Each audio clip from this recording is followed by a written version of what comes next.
여러분 안녕하십니까? 2022년 8월 8일 어느덧 이 무더운 여름도 막바지로 지금 나가고 있습니다.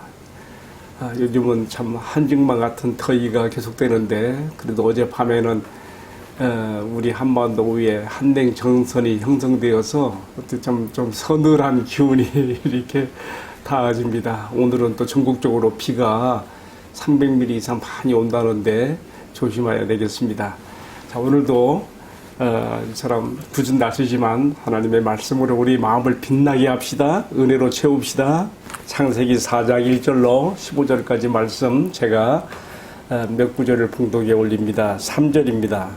세월이 지난 후에 가인은 땅의 수산으로 제물을 삼아 여호와께 드렸고 아벨은 자기도 양의 첫 새끼와 그 기름으로 드렸더니, 자, 이 제사에 대해서 어떻게 반응이 나왔는가 봅시다. 여호와께서 아벨과 그의 제물은 받으셨으나 가인과 그의 제물은 받지 아니하신지라. 가인이 몹시 분하여 안색이 변하니. 8절입니다. 가인이 그의 아우 아벨에게 말하고 그들이 들에 있을 때에 가인이 그의 아우 아벨을 쳐 죽이니라. 여호와께서 가인에게 이르시되 내 아우 아벨이 어디 있느냐? 그가 이르되 내가 알지 못하나이다. 내가 내 아우를 지키는 자니까?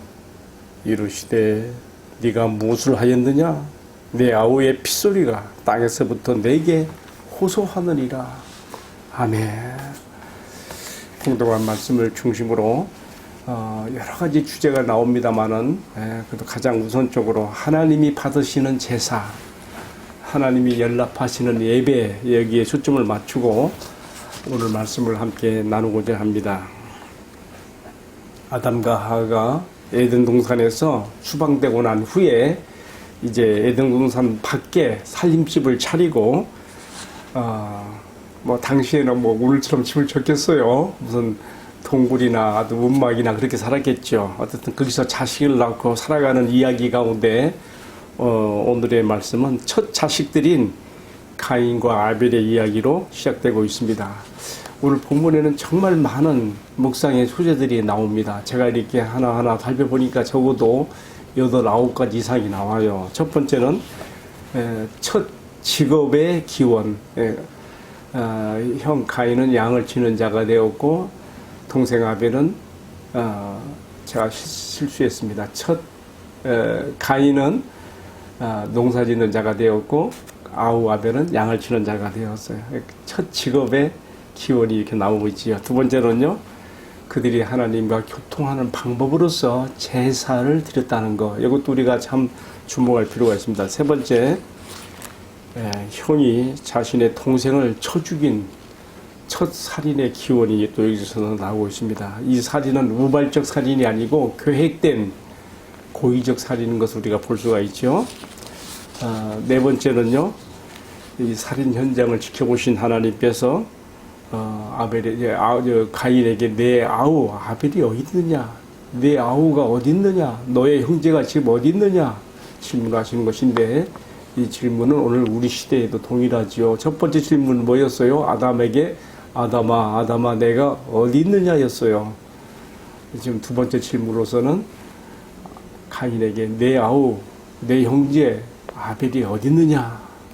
우리가 이웃에 대해서 무관심하고 사랑이 없는 것에 대한 하나님의 질문으로 생각이 됩니다. 자, 다섯 번째는요, 살인한 자의 그 심리 상태 어떤 것인지를 우리가 가인을 통해서 또 보게 되고요. 여섯 번째는요, 억울한 죽음들이 피 흘려진 땅에서 부르짖는 호소가 있다 그랬어요. 피 흘린 억울한 피들의 호소, 억울한 피를 받은 땅의 호소. 이것도 우리가 한번 깊이 심각하게 생각해 볼 문제입니다. 왜냐하면 이것 때문에 땅이 더욱 저주를 받아서 효력을 잃어버리게 되는 거거든요. 오죽하면 가인이 농사짓는 것을 고만하고 유목민으로 돌아갔겠는가도 우리가 생각해 볼 필요가 있죠. 자, 그 다음에 일곱 번째는요,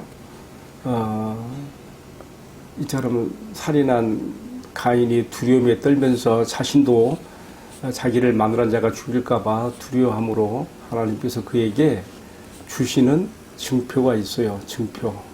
이것이 제 생각에는 어떤 문신으로 나타났을 것이다. 에스겔 9장 1절로 3절까지 나타난 말씀, 또 요한계시록 7장 1절로 3절에 나오는 말씀 보게 되면 하나님께서 이렇게 몸에 주시는 인표가 있잖아요. 그런 것으로 생각이 돼요. 또 한 가지 여덟 번째 생각하는 것은 난해 구절이에요. 가인이 말하기를 나를 만나는 자가 나를 줄 것입니다. 그랬거든요. 여기서 많은 성경의 독자들이 딜레마에 빠져요. 지금 아담과 하와, 가인과 아벨 네 사람밖에 없는데 왜 가인이 나를 만나는 자가 나를 줄 것이라고 하냐 이 말이죠. 그러면 어떻게 된 거냐 이거죠. 여기서 탁 막혀버리는 거예요. 그래, 여러분 우리가 여기서 꼭 짚고 넘어갈 게 있어요. 성경은요 인간의 구속을 위한, 구원을 위한 거기에 초점을 맞춰서 썼기 때문에 구속사의 중심이 되는 이야기를 이어나가는 가운데 불필요한 이야기들은 다 뺐다고 생각해요. 여러분 아담과 하가 가인과 아벨만 낳겠습니까? 그렇지 않아요. 아벨이 죽고 다시 1년 후에 셋이 태어났을 때에 그때 아담의 나이가 130세예요. 창세기 5장 3절에 나오죠. 130세. 그러면 지금 에덴 동산에서 나온 이후로 130년간 지나는 동안에 가인과 아벨밖에 안 낳겠어요? 이미 많은 자손들이 흩어져 있는 거예요. 우리가 이 점을 또 우리가 참고할 필요가 있고요. 이런 것까지 다 쓰려고 하면 이 세상이라도 이 책을 2개 부족할 줄 아노라 한 말씀처럼 그래서 성경은 구속사의 핵심이 되는 주제들만, 인물들만 등장시켜서 이어나간다는 거 우리가 기억할 필요가 있습니다. 자, 우리가 지금 방금 거의 8, 9가지 이렇게 오늘 본문의 묵상의 소재로 주는 내용들을 생각해 보았습니다. 다 다루려고 하면 시간도 없고요. 이렇게 허락이 되지 않습니다. 제가 그래서 2가지에만 초점을 맞췄습니다. 하나는 첫 제사에 담고 있는 교훈과 의미, 그러니까 뭐냐 이거죠. 2번째는 첫 살인의 그 결과, 그 살인의 그 의미가 어떻게 되는 것인가 한번 생각해 보려는 거예요. 자, 그러면 첫 제사가 담고 있는 의미와 교훈들 생각해 보십시다. 왜 제사라는 것이 나왔는가 말이죠. 그리고 왜 가인의 제사는 거절당하고 아벨 제사만 받아들여졌는가. 그리고 이것이 우리에게 주는 교훈은 무엇인가. 참 생각할 것이 너무 많습니다. 그러면 처음에 이 첫 제사의 기원으로서 이 제사가 왜 나왔을까 생각해 봐야 되겠죠. 자, 아담과 하가 에덴 동산에 살고 있을 적에는요, 제사가 필요 없었습니다. 왜요? 왜 그렇죠? 동산을 거니시는 하나님과 직접 교제가 가능했거든요. 제사가 필요 없었죠. 그런데 동산 밖으로 추방되고 난 이후에 아담과 하와의 후대손에서 이렇게 제사로 하나님께 나갔다는 이 기록을 우리가 보면서 아하, 이제는 죄로 인하여 하나님과 단절된 인간에게 하나님께 나가는 방법으로서 제시되고 있는 것이 제사로구나. 이렇게 우리가 생각해 볼 수 있는 것이죠. 제사를 통하여 만나는 하나님. 어떻게 보면 성경에 나타난 제사의 첫 기원입니다. 자, 2번째 우리가 생각해 보는 것은요. 왜 가인의 제사는, 가인은 그 직업이 뭐라 했어요? 생업이 땅에 농작물 소산을 거두는, 그래서 그걸로 이제 하나님 제사를 드리지요. 아벨은요, 양을 치는 자. 그래서 양의 첫 새끼와 기름을 드렸다. 그 2사람이 똑같은 제사를 드렸는데, 한쪽은 연락되고 한쪽은 거절당했습니다. 2사람이 다 하나님 보실 때에는 다 죄인들이에요. 아벨이 가인보다 더 의롭고 착하고 그건 아니에요. 왜? 똑같이 가인과 아담과 하라고 하는 원죄의 조상들로부터 출생되었기 때문에 똑같은 죄로 태어났어요. 그런데 무엇이 이 가인과 아벨을 갈라놓고 있는가 이 말이죠. 왜 한 사람의 제사는 거절당하고 한 사람 제사는 하나님께서 기쁘게 연락하시고 재물에 불을 내려서 응답하시냐 이 말이죠. 자, 우리가 한번 그 점을 생각해 볼 필요가 있어요. 왜냐하면 그것은 오늘 우리의 예배와도 관련이 되기 때문에 그렇습니다. 자, 여러분 어떻게 생각하십니까? 재물의 차이일까요? 농산물과 양이라고 하는 재물의 차이일까요? 저는 그렇게 보지 않습니다. 레위기 2장에 보게 되면요, 하나님께서 이스라엘에게 명하는 제사법에 보게 되면 동물의 제사만 있는 게 아니에요. 농작물로서도 제사를 그게 소제예요. 소제, 밀가루, 곡식 이러는 소제의 제사, 히브리어로 민하라고 하는데요. 얼마든지 소제의 제사로도 하나님이 기쁘게 연락하시는 것이 있는 거예요. 그런 거 보면은 재물의 차이는 아닌 것 같다. 가인이 드린 것은 소제였고 아벨이 드린 것은 번제와 화목제로 우리 생각해 볼 수 있지요. 양과 그 기름을 드렸으니까. 자, 근데 재물의 차이가 아니다 이 말이에요. 다 하나님이 받을 수 있는 제사들이라 이 말이에요. 그렇다면 재물이 아니라면 무엇이 차이인가? 재물보다 더 중요한 것이 재물을 드린 자의 자세인 것이죠. 자세. 양을 잡아 드린 아벨의 제사에서 돋보이는 정성이 있습니다. 아벨은 양의 맛배, 그 첫 새끼와 그 기름을 드렸다고 했어요. 아벨이 치는 양들이 많은 가운데 첫 새끼를 골랐다고 하는 것, 그리고 하나님이 기뻐하시는 기름을 태워 올렸다고 하는 것은요, 뭔가 아벨은 제사에 임하는 그 자세에 있어서 뭔가 하나님에 대해서 아는 지식이 있는 거예요. 뭘까요?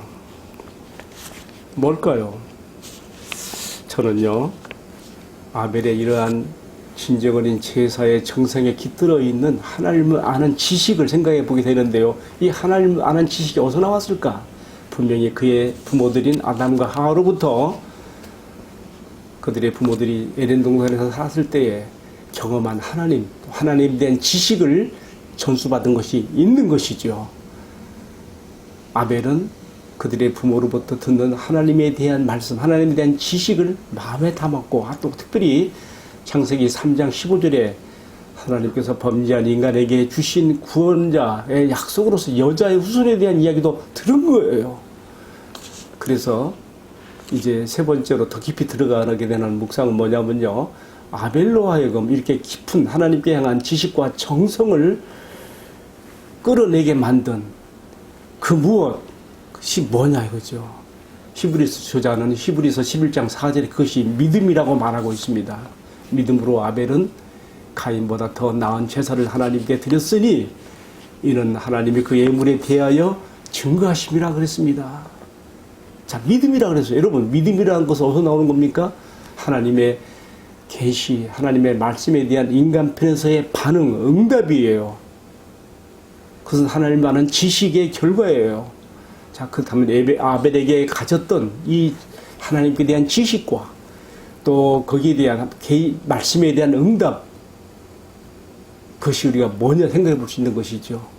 믿음은 내용을 필요로 하거든요. 그 믿음의 내용, 죄인이 된 인간, 거룩한 하나님께 접근할 수 없는 죄인이 된 인간이 하나님께 나가는 방법으로서 하나님이 약속하신 인간의 구원자로서 여자의 후손을 아벨은 부모들로부터 들은 그 말씀을 마음에 간직하고 새겼으며 의지하고 나간 것을 우리가 여기서 엿보게 됩니다. 말씀에 반응하는 그들의 부모로부터 전수받은 하나님에 대한 지식과 하나님의 말씀에 대한 반응으로서 범죄에 빠진 인간을 위하여 뱀의 머리를 깨트리기 위해서 하나님이 보내시는 여자의 후손을 의지하고 나간 예배의 제사였기에 히브리서 저자가 믿음으로 아벨은 가인보다 더 나은 제사를 하나님께 드림으로 하나님께서 그 예물에 대해서 증거했다고 하는 것을 우리가 생각해 볼 수가 있는 것입니다.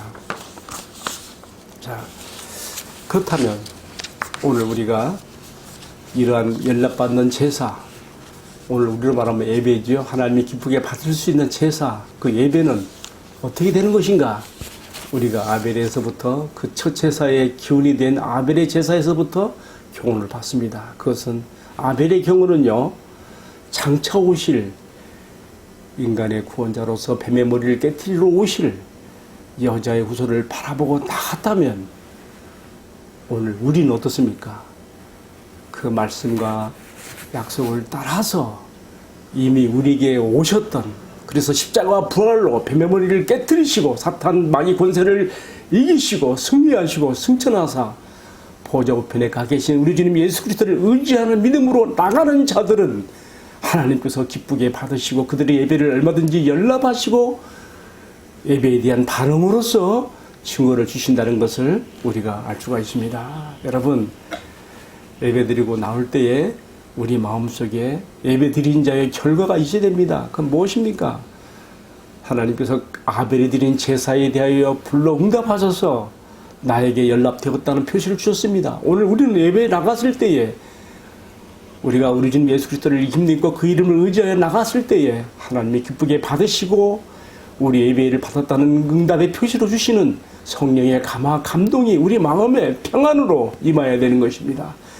그래서 내가 하나님 앞에 머리들고 설 수 없는 죄인이지만 나 같은 유인이 그리스도 안에서 하나님께 연락되고 받아들여 줄 수 있다고 하는 그 감사.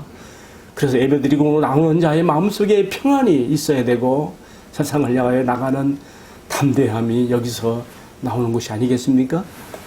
오늘 가인과 아벨의 제사를 통해 우리가 받게 되는 교훈의 첫 번째 의미를 이렇게 한번 생각해보고 적용까지 나가게 됩니다.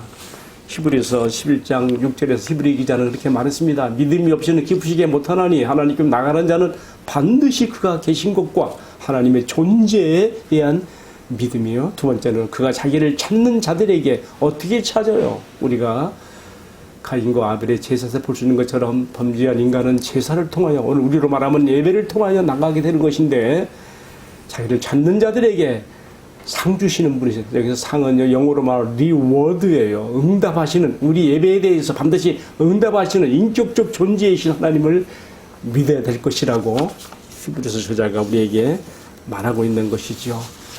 사랑하는 성도 여러분, 오늘 우리가 예배 자리에 나갈 때에 이미 주신 계시의 말씀에 응답하는 믿음으로 나갔던 아벨의 그 제사세와 믿음을 따라서 오늘 우리도 이미 우리에게 주신 복음의 말씀, 구약과 신약이 나타난 얼마나 많은 하나님의 우리를 다시금 죄 가운데 구속하시고 우리를 받으시는 말씀이 많이 있습니까? 그 말씀에 우리가 반응하여 믿음에 발현되는 정성을 가지고 예배에 나갈 수 있게 되기를 주님의 이름으로 축복합니다. 자, 첫 번째 주제를 이렇게 제가 마무리 짓고요. 두 번째 주제로서 형이 동생을 죽인 살인에 담겨 있는 의미가 뭔가를 생각해 봐야 됩니다. 왜 성경은 아담과 하와의 낙원에서 추방된 신락원 그 이후 첫 번째 기사로서 형이 동생을 죽이는 이 끔찍한 살인사건을 기록하고 있을까요?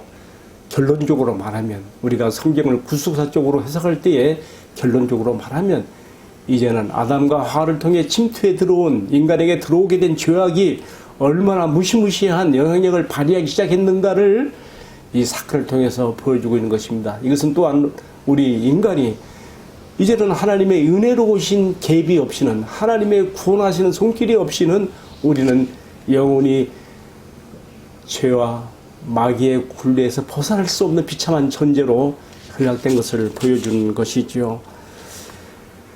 성경이 구속 역사의 책입니다. 우리 인간에게 얼마나 구원이 필요한 존재인가를 일깨워주는 그러한 의미에서 오늘의 사건, 말씀에 나타난 사건으로서 가인과 아벨의 사이에 형제간에 일어났던 이 살인사건을 우리가 이해를 해보게 되는 것입니다. 자, 이런 것들은 이제 뒤에 나가서 노아 홍수로 나타나고요. 마침내는 바벨탑 사건으로까지 나타나요. 계속 성경의 주저는 기록을 이어나가면서 인간이 하나님 앞에 얼마나 구원이 필요한 존재인가를 더욱 점진적으로 크게 부각시키고 있는 것이죠. 하나님의 은혜로운 계비 없이는 죄와 마귀의 굴레에서 벗어날 수 없는 비참한 죄와 죄를 더불어 양산을 낼 수밖에 없는 인간의 모습을 그렇게 보여주고 있는 것이지요. 자, 크게 세 번째로 들어가는 주제는요. 억울한 죽음들이 땅에서 부르짖는 호소입니다. 제가 오늘 길게 말씀을 드리면 안 되는데 이거 하나만 더 말씀드려야겠습니다. 하나님께서는 가인이 아벨을 돌로 쳐 죽이는 그 살인의 현장에서 다 지켜보고 계셨으며 내 아우 아벨이 어디 있느냐라고 이렇게 물었습니다. 근데 아벨의 이 아벨을 쳐 죽인 가인의 대답은 뭐였습니까? 내가 내 아우를 지키는 자입니까?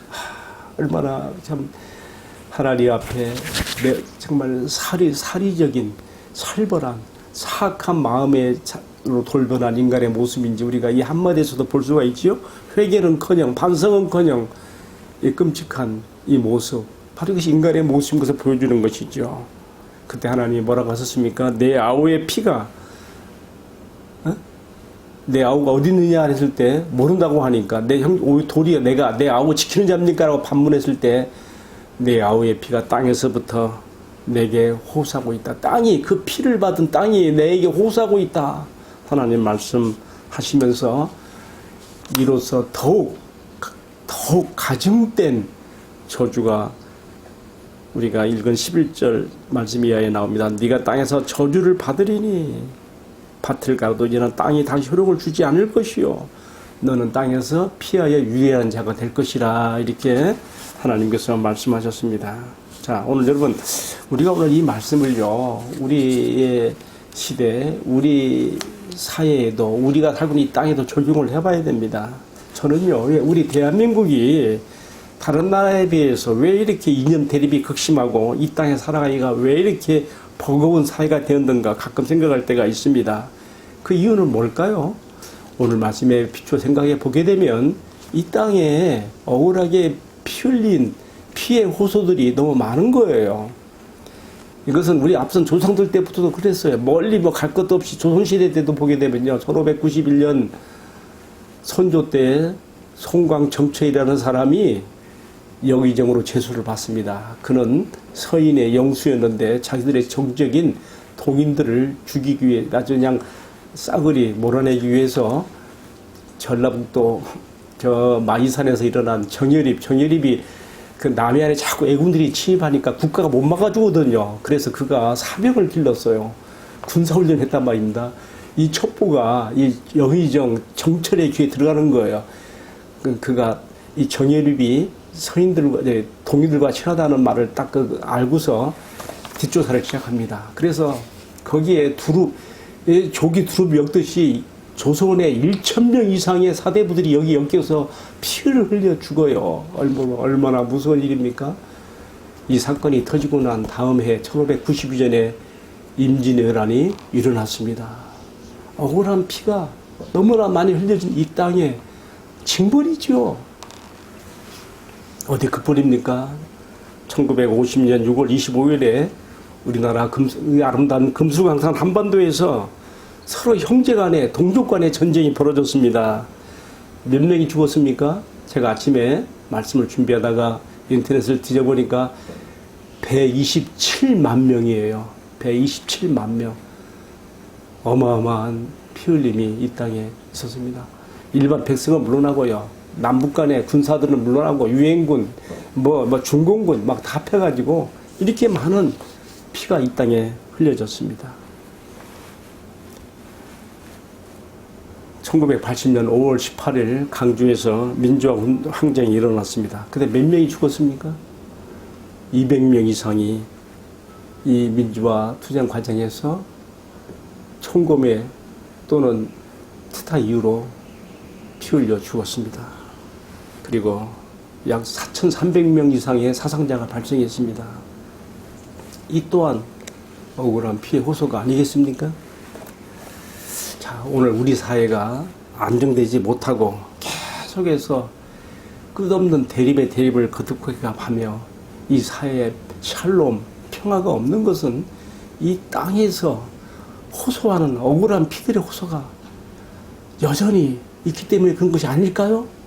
오늘 저는 주신 말씀에 근거해서 이렇게 생각을 해봅니다.